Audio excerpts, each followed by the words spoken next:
नमस्कार दोस्तों, मैं हूं सीए राजेश कंदोई और आपका स्वागत है हमारे चैनल पर, जहां हम टैक्स और फाइनेंस की जटिल बातों को सरल और व्यवहारिक भाषा में समझाते हैं। आज हम बात करेंगे इनकम टैक्स रिटर्न भरते समय ऐसी 6 गलतियां जो हर आम आदमी कर देते हैं, लेकिन वो बहुत खतरनाक साबित होती है, जिनसे आपका रिफंड अटक सकता है और कभी कभी नोटिस तक आ सकता है। यह वीडियो खास तौर पर उन सभी टैक्स पेयर्स के लिए है जो ईमानदारी से अपनी टैक्स की रिटर्न भरना चाहते हैं, भरते भी हैं, लेकिन कुछ तकनीकी भूलों की वजह से परेशानी में आ जाते हैं। तो चलिए शुरू करते हैं। मिस्टेक नंबर 1, गलत आईटीआर फॉर्म का चुनाव। सबसे पहली और सबसे आम गलती, टैक्स पेयर अपने लिए गलत आईटीआर फॉर्म का चयन कर लेते हैं।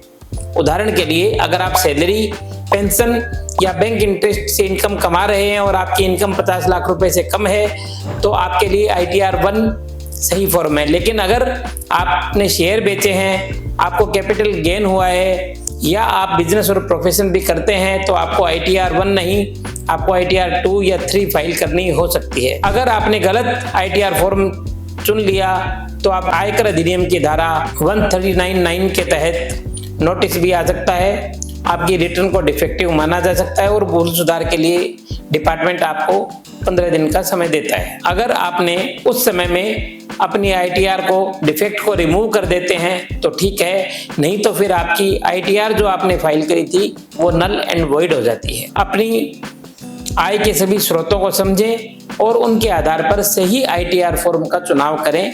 और अगर आपको कोई संदेह हो तो इनकम टैक्स डिपार्टमेंट के पोर्टल पर गाइडलाइंस को पढ़ सकते हैं या फिर किसी विशेषज्ञ से मदद ले सकते हैं। मिस्टेक नंबर 2, एआईएस और टीआईएस में दिखने वाले बड़े लेन देनों को आईटीआर में नहीं शो करना। आजकल इनकम टैक्स डिपार्टमेंट के पास आपकी लगभग हर बड़ी फाइनेंशियल ट्रांजैक्शन की जानकारी होती है। तो आप जानते हैं कि इनकम टैक्स डिपार्टमेंट एआईएस के माध्यम से आपको वो जानकारी उपलब्ध करवाता है जो उनके पास आपके बारे में पहले से है, जिसे हम एआईएस अथवा TIS tax payers information summary के रूप में देखते हैं।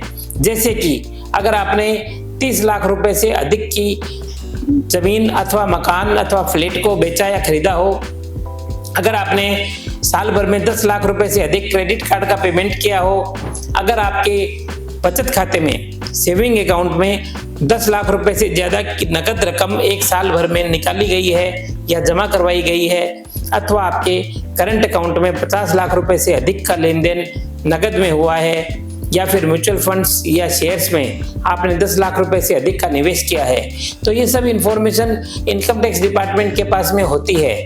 अगर आपकी आईटीआर उस इंफॉर्मेशन से मैच नहीं करती है तो फिर डिपार्टमेंट आपसे पूछताछ कर सकता है, आपको रिफंड मिलने में देरी हो सकती है, आपका रिफंड अटक सकता है और यहाँ तक आपके ऊपर विशेष जानकारी हासिल करने के लिए नोटिस भी इश्यू किया जा सकता है। Mistake number 3, form number 26 AS और फॉर्म नंबर 16 को क्रॉस चेक नहीं करना। बहुत बार सैलरीड पर्सन अपनी आईटीआर फाइल करते समय केवल फॉर्म 16 के बेसिस पर अपनी आईटीआर फाइल कर देते हैं और वो फॉर्म 26 AS को इग्नोर कर देते हैं, जिसमें उनकी टीडीएस, एडवांस टैक्स रिफंड्स से जुड़ी हुई काफ़ी जानकारियां होती है।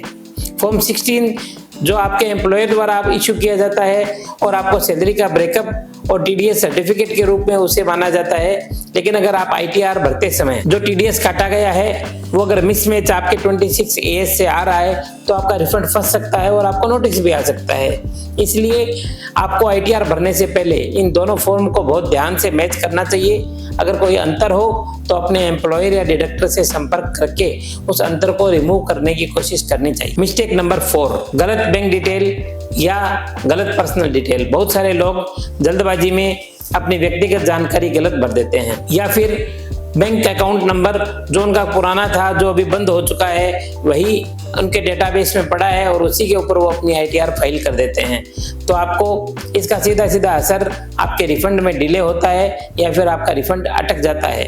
तो आप अपनी बैंक अकाउंट डिटेल को आईटीआर भरने से पहले ठीक तरीके से चेक करके उसे वेरीफाई और कंफर्म कर लेना चाहिए। तो आप अपनी बैंक पासबुक में और पैन आधार के सामने जो जानकारी है वो ठीक अपनी ITR भरते समय डेटाबेस में भरें। और जो भी आप सॉफ्टवेयर इस्तेमाल करते हैं या फिर जो भी यूटिलिटी इस्तेमाल करते हैं तो उसे आप देखेंगे वो प्री वैलिडेटेड और ई-वेरीफाइड करते हो। मिस्टेक नंबर 5, अपने सभी आय के स्रोतों का उल्लेख नहीं करना।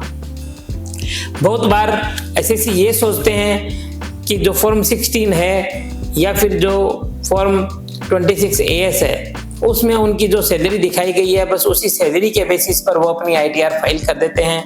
बैंक में अगर उनके कोई डिपॉजिट्स है जिस पर उन्हें इंटरेस्ट मिल रहा है, उनके कोई म्यूचुअल फंड अकाउंट है जिसमें भी उनकी कोई इनकम टैक्सेबल है, या फिर कोई भी और इन्वेस्टमेंट है जिनसे आय प्राप्त हो रही है, लेकिन वो अपनी ITR में उसे शो करना भूल जाते हैं, उसके ऊपर टैक्स की गणना करना भूल जाते हैं। लेकिन यह सब इंफॉर्मेशन जब पहले से इनकम टैक्स डिपार्टमेंट के पास में मौजूद होती है और आपकी ITR के डेटा को जब प्रोसेस किया जाता है और वहां पर उसका मिसमैच आता है तो आपका रिफंड रोक दिया जाता है। और यहां तक कि आपको आयकर अधिनियम की धारा 68 और 69 के तहत अनडिस्क्लोज्ड इनकम के कारण से 50% से लेकर 200% तक की पेनल्टी भी लग सकती है। इसलिए बहुत ही सावधानी से अपने FD interest, saving account interest, mutual fund redemption, gift, rental income सबको बहुत सही तरीके से अपने ITR में डिस्क्लोज करना बहुत ही आवश्यक है। अब हम बात करते हैं एक बहुत कॉमन मिस्टेक जिसके कारण से लोगों के रिफंड लेट होते हैं, अटके रहते हैं और वो बार बार शिकायत भी करते हैं। और वो सबसे बड़ा कारण है अपनी ITR को फाइल करने के बाद में उसे ई-वेरीफाई नहीं करना। ये सबसे ज्यादा अनदेखी की जाने वाली गलती है। अगर आपने ITR तो भर दिया लेकिन 30 दिनों के अंदर अगर उसे ई-वेरिफिकेशन नहीं किया तो वो आपकी रिटर्न इनवैलिड मान ली जाती है, वो null and void and dream to be never filed होती है।